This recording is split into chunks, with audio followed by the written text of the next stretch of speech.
Bismillahirrahmanirrahim. Assalamu alaikum students.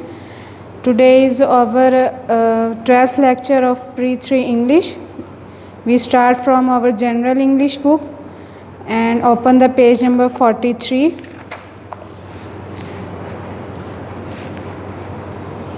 Today we learn this lesson. Okay, start our work from board. Look at the board. Students, today is our topic use of a और N. ठीक है, English में जो हम लोग sentences making में आ और N का जो इस्तेमाल है वो कैसे करेंगे, ये आज हम लोग पढ़ेंगे इसके बारे में. लेकिन इससे पहले हमने दो बातों के बारे में और इस डिटेल में जाना है. तो सबसे पहले जो है वो वॉवल्स, जैसा कि आपने वॉवल्स प्री-2 में भी पढ़े हैं. ठीक है, वॉवल्स कौन कौन से होते हैं जी? 5 वॉवल्स होते हैं. वो कौन से? ए, ई, ओ, अ. These are vowels. ए, ई, ओ, अ. इसके अलावा बाकी जो रिमेनिंग अल्फ़ाबेट्स हैं वो हमारे क्या कहलाएंगे? कॉन्सोनेंट्स. ठीक है, ये 5 हमारे पास वॉवल्स होंगे और बाकी जितने भी अल्फ़ाबेट्स होंगे जो बाकी पीछे बच जाते हैं वो कॉन्सोनेंट्स होंगे. ठीक है, क्या कहलाएंगे वो? कॉन्सोनेंट्स. कॉन्सोनेंट्स. फॉर एग्जाम्पल जैसे ब, ड, ह. ठीक है, और इसी तरह एंड तक चले जाएं तो क्स, य, ज. ये सारे जो बाकी और बीच में सारे आ रहे हैं इन 5 के अलावा वो सारे क्या कहलाएंगे? कॉन्सोनेंट्स कहलाएंगे. ठीक है, अब आपने ये याद रखना है यूज़ ऑफ आ और एन के लिए हमने वॉवल्स और कॉन्सोनेंट्स को याद रखना है. वॉवल्स हमारे पास 5 आएंगे, ए, ई, ओ, अ. और बाकी जितने भी रिमेनिंग अल्फ़ाबेट्स हैं वो हमारे कहलाएंगे कॉन्सोनेंट्स. ठीक है, और अब हम देखेंगे कि आ और एन का जो कॉन्सेप्ट है वो हम किस तरह क्लियर करेंगे. तो उसके लिए जो है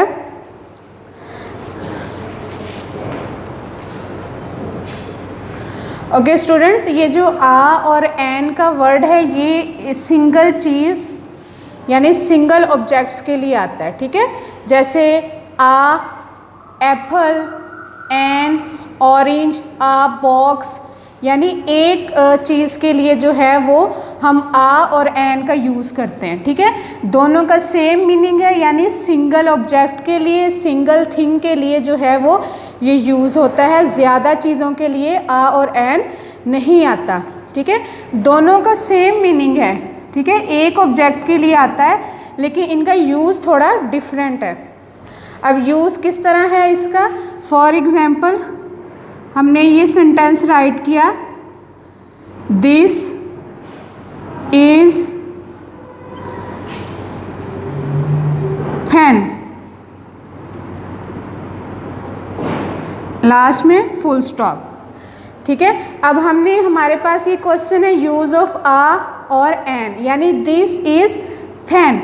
ये एक पेन है. अब एक जो आना है उसके लिए हमने आ या एन लगाना है.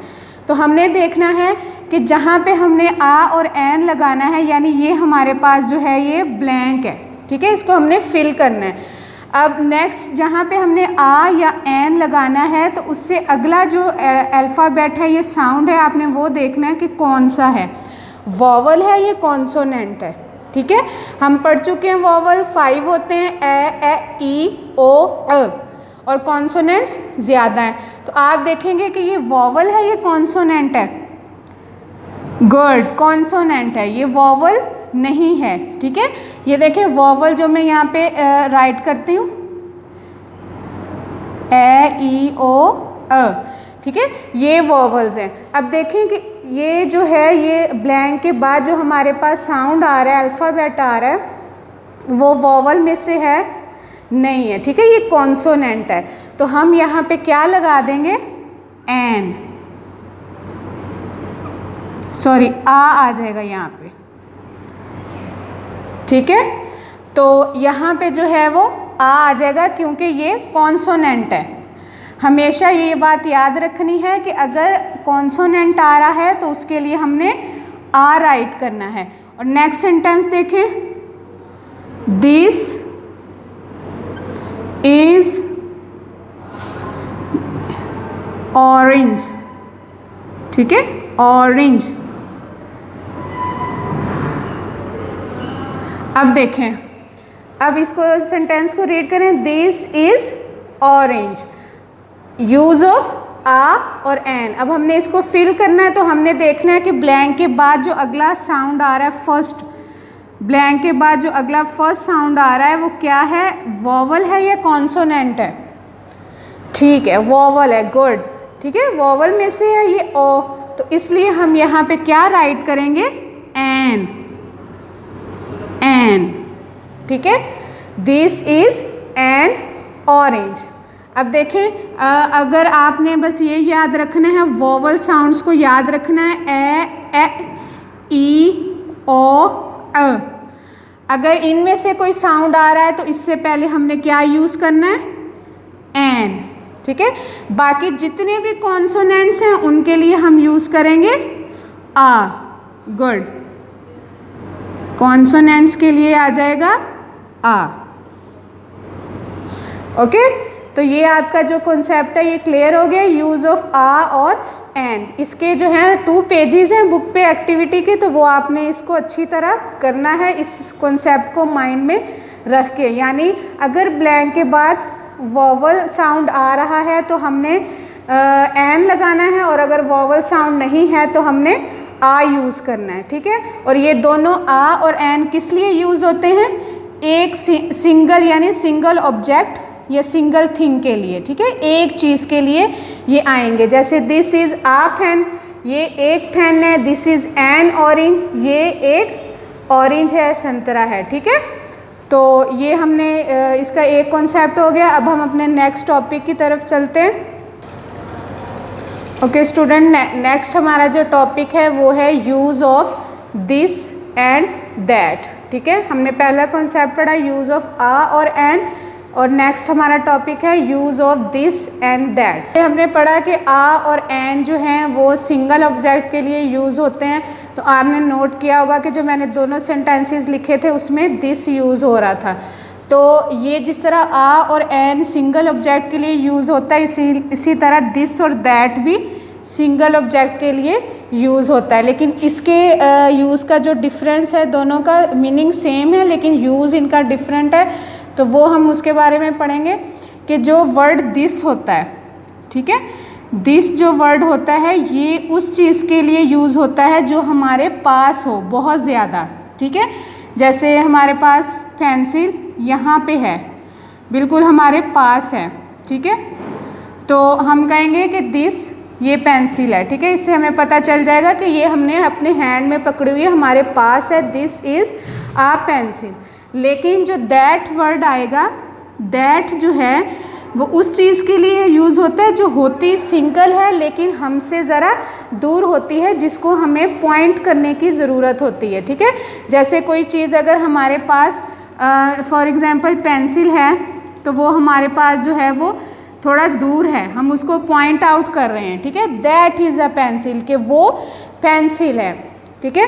तो दिस जो है वो करीब के लिए, पास जो चीज़ होती है उसके लिए यूज़ होगा। जैसे मेरे हैंड में बोर्ड मार्कर है तो मैं बोलूँगी this is a board marker, ठीक है। लेकिन अगर यही चीज़ दूर पड़ी होगी तो मैं कहूँगी that is a board marker, ठीक है।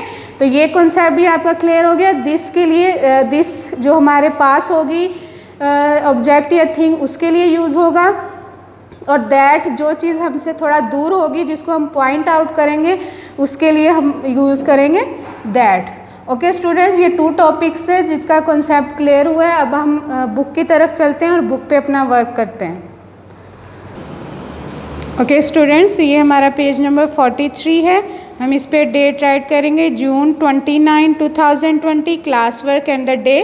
मंडे। हमने जो ए और एन का कॉन्सेप्ट वाइट बोर्ड पे देखा है, you join each sentence to the correct picture, तो ये वही आ और एन का कॉन्सेप्ट है। तो लेकिन इस पेज पे जो हमारी एक्टिविटी है वो ज्वाइनिंग की है, मैचिंग की है, ठीक है। लेकिन सेंटेंस भी हमने रीड करने। For example first sentence is this is a table. अब देखें ज़रा कि यहाँ पे जो इसका आ के बाद जो फर्स्ट साउंड आ रहा है वो कॉन्सोनेंट है, वॉवल नहीं है, इसलिए यहाँ पे आ यूज़ हुआ है, ठीक है। और नेक्स्ट देखें कि ऑरेंज वॉवल है तो एन आया है, ठीक है। ये आपने कॉन्सेप्ट याद रखना है और इस पेज पे सेंटेंसेस की रीडिंग करनी है और उनको उसी पिक्चर के साथ मैच करना है। दिस इज़ आ टेबल, हमने स्केल की हेल्प से इसको टेबल के साथ सेंटेंस को मैच करना है। This is an orange, this is an X, ये देखें vowel an. This is a pencil, consonant a. This is an arrow, vowel an. This is a window, वो कॉन्सोनेंट आ यूज़ हुआ है। This is an umbrella, sorry vowel, तो ये जो हो गया हमने राइट किया एन, ठीक है। अब नेक्स्ट पेज पे आ जाएं। नेक्स्ट पेज हमारा है जून, राइट डेट करेंगे June 30, 2020, class work Tuesday. Concept है सॉरी टॉपिक है यूज़ ऑफ आ और एन। इसमें जो है वो question read the sentence, underline a और an with a colour pencil, ठीक है। आप इसको कलर पेंसिल या लेड पेंसिल से भी अंडरलाइन कर सकते हैं। तो हम रीड करेंगे this is a an book. अब हम देखेंगे कि इसमें आ यूज़ होगा या एन। तो हमने सबसे पहले क्या करना है, वर्ड का बिगिनिंग साउंड जो है उसको देखना है कि वॉवल है या कॉन्सोनेंट है। तो आपका ये जो है ये प्रैक्टिस पेज है, ठीक है। आपने इसको खुद करना है ताकि फिर जो है वो आपको ये कॉन्सेप्ट क्लियर हो जाए कि आ और एन किस तरह यूज़ होगा, ठीक है। जस्ट आपने अंडरलाइन करना है। नेक्स्ट पेज देखें, पेज नंबर 45, डेट जुलाई 2, 2020, क्लास वर्क थर्सडे। ये आपका थर्सडे का वर्क है, जो हमने इनमें से वेडनेसडे जो है वो स्किप किया है, वो हम ऑक्सफोर्ड इंग्लिश पे करेंगे, ठीक है। और इसमें क्या है, this and that, circle the correct word. जैसा कि मैंने आपको समझाया कि दिस जो है वो बिल्कुल करीब की चीज़ के लिए यूज़ होता है और दैट जो है वो दूर की चीज़ के लिए जिसे हम पॉइंट आउट करते हैं। तो हमने इसमें दिस और दैट को सर्कल करना है। जहाँ पे दिस यूज़ होगा वहाँ पे दिस को करेंगे सर्कल, जहाँ पे दैट होगा वहाँ पे दैट को, ठीक है। ये आपका पेज हो गया 45। अब हम अपने ऑक्सफोर्ड इंग्लिश की बुक की तरफ आते हैं और उसकी रीडिंग देखते हैं। Okay student, this is our Oxford English work. Let's start our work. Open page number 28, ठीक है। अब इसमें देखें कि हमने सबसे पहले डेट राइट करनी है, जुलाई 1, 2020, class work and the day Wednesday, ठीक है। अब इसमें जो हमने रीडिंग स्टार्ट करने से पहले हमने देखना है कि इसमें टॉपिक क्या दिया गया है, हु इज़, ठीक है। क्या टॉपिक है इस पर, हु इज़। हु का मतलब होता है कौन।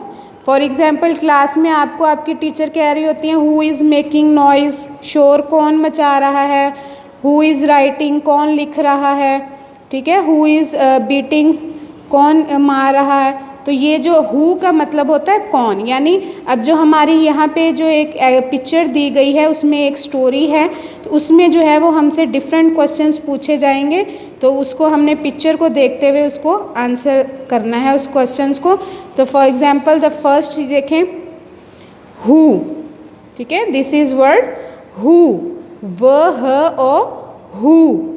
Who is eating a banana, who is eating a banana, ठीक है। आपसे पूछा जा रहा है कि बनाना कौन खा रहा है। आपने इस पिक्चर को देखना है गौर से और बताना है कि इसमें बनाना कौन खा रहा है। Good, well done. अब देखें इसका आंसर हम कैसे करेंगे, the monkey is eating a banana. The monkey is eating a banana. Next, who is climbing, climb climbing the tree. Who is climbing the tree? The boy is climbing the tree. The boy is climbing the tree. Who is sitting? Who is sitting? इधर देखें गौर से, कौन बैठा हुआ है? Who is sitting? Good, well done. The girl is sitting. The girl is sitting. Who is running? Who is running? The dog is running. The dog is running. Okay student, इस page पे जो आपकी activity है ask question give answers, ठीक है। इसमें जो 4 questions दिए हुए हैं साथ में उनके आंसर्स हैं, तो यहाँ पे डिफरेंट वर्ड्स हैं जिनको हमने क्वेश्चंस में यूज़ करना है। For example, who is walking. अब आप बताएंगे पिक्चर को देख के, who is walking? Good, well done. The old man is walking. Who is drinking? Who is drinking? The girl is drinking. Well done. Who is eating? Who is eating? Good. The monkey is eating. Who is swimming? Who is swimming? Good. The duck is swimming. Okay student, this is our page number 28. We have done it. The next page is page number 29. On this page we write the date July 3, 2020. Classwork Friday. Okay, now let's start the topic. On this page the topic is colors. ठीक है, इस page पे जो है वो आपको colours के बारे में गाइड किया गया, कलर्स के बारे में आइडेंटिफिकेशन करवाई गई है। ठीक है, अब देखें फर्स्ट जो है sentence, red. Red, red is a good colour. I like red. Red is a good colour. I like red. My shirt is red. Boy क्या कह रहा है? My shirt is red. Next colour है blue. Blue. Blue is a good color. I like blue. The sky is blue. The sky बोलते हैं आसमान को, the sky is blue. ठीक है, आसमान का स्काई का कलर क्या है? Blue. Good. White is a good color. White is a good color. I like white. The clouds are white. Clouds किसको कहते हैं? बादलों को। The clouds are white. देखें पिक्चर में गौर से, ये क्लाउड्स किस कलर के हैं? white. The grass is green. The grass is green. My hair is black. Grass जो है, घास जो है वो ग्रीन कलर की है। माई हेयर इज़ ब्लैक, और मेरे बाल ब्लैक हैं। ये तमाम बातें जो है कलर्स के बारे में कौन कर रहा है? बॉय। ठीक है, नेक्स्ट है old leaves are yellow. Old leaves are yellow. जो लीव्स जो ड्राई हो जाते हैं, पुराने हो जाते हैं, वो किस कलर के बन जाते हैं? येलो कलर के। Trees are brown. Trees are brown. Trees जो हैं वो ब्राउन कलर के हैं। The sun is orange. Sun orange colour का है। सूरज जो है वो ऑरेंज कलर का है। The sun is orange. I like colours. मुझे कलर्स पसंद हैं। I like colours. अब देखिए बेटा, इसमें कितने कलर्स हैं? Red, blue, white and green, black, yellow, brown, orange. ठीक है, ये आपकी रीडिंग हो गई पेज नंबर 29 की। अब हम नोटबुक का काम देखेंगे कि हमने नोटबुक पे क्या करना है, और डायरी देखेंगे।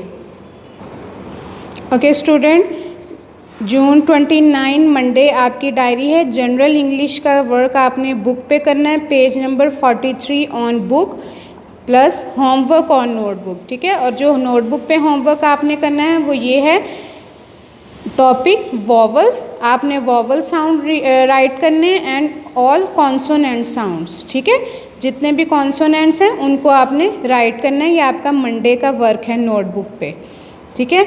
अब नेक्स्ट देखें, नेक्स्ट ट्यूसडे की आपकी डायरी है जून 30, पेज 44 ऑन बुक, ठीक है। जनरल इंग्लिश का वर्क है ये, page 44 on book plus homework on notebook. आपने मैक्सिमम 4 to 5 जो हैं वो इस तरह नोटबुक पे सेंटेंसेस मैनेज करने हैं। आपका ट्यूसडे का वर्क है, ठीक है। यूज़ ऑफ आ और एन, इस तरह ब्लैंक्स छोड़ के सेंटेंस पहले रेडी करने हैं, इसके बाद आपने आ और एन की एक्टिविटी करनी है। अब नेक्स्ट देखें, वेडनेसडे जुलाई 1, ऑक्सफोर्ड इंग्लिश का आपका वर्क है वेडनेसडे का, page 28 reading plus homework on notebook. आपने 2 से 3 क्वेश्चन जो हैं वो हु इज़ वाले जो 7 आंसर्स भी आपने नोटबुक पे राइट करने हैं। ये आपकी वेडनेसडे की डायरी है, ठीक है। पेज नंबर 28 जो है रीडिंग भी करनी है और इसी पेज का जो होमवर्क है वो आपने नोटबुक पे भी करना है। नेक्स्ट आपकी थर्सडे की डायरी है फ्रूट्स नेम ऑन नोटबुक, ठीक है। आपने फ्रूट्स नेम राइट करने हैं, ये देखें topic fruits name. Thursday diary है आपकी, ए इन ग ओ मैंगो, ए फ ल ए एप्पल, और ए इन ग ए ऑरेंज, फ ए इर फियर, ए इल ओ इन मेलन। अगर आपको इसके अलावा इजी कोई और फ्रूट नेम भी आता है तो वो आप उसको ऐड कर सकते हैं या इनमें से किसी की जगह रिप्लेस कर सकते हैं। आपने ये 5 फ्रूट्स नेम 2 टाइम्स राइट करने हैं, ओके। ये आपकी थर्सडे की डायरी है। फ्राइडे की diary page number 29 Oxford English की रीडिंग है और प्लस कलर्स नेम। जैसा कि हमने पेज नंबर 29 पे कलर्स नेम रीड किए हैं तो वही आपने कलर्स नेम जो हैं वो नोटबुक पे राइट करने हैं, ठीक है। और सैटरडे की आपकी डायरी है रिवीजन, ये होल वीक का जो वर्क आपने डन किया इसको आपने सैटरडे को रिवाइज करना है। ओके स्टूडेंट्स, स्टे ब्लेस्ड, अल्लाह हाफिज़।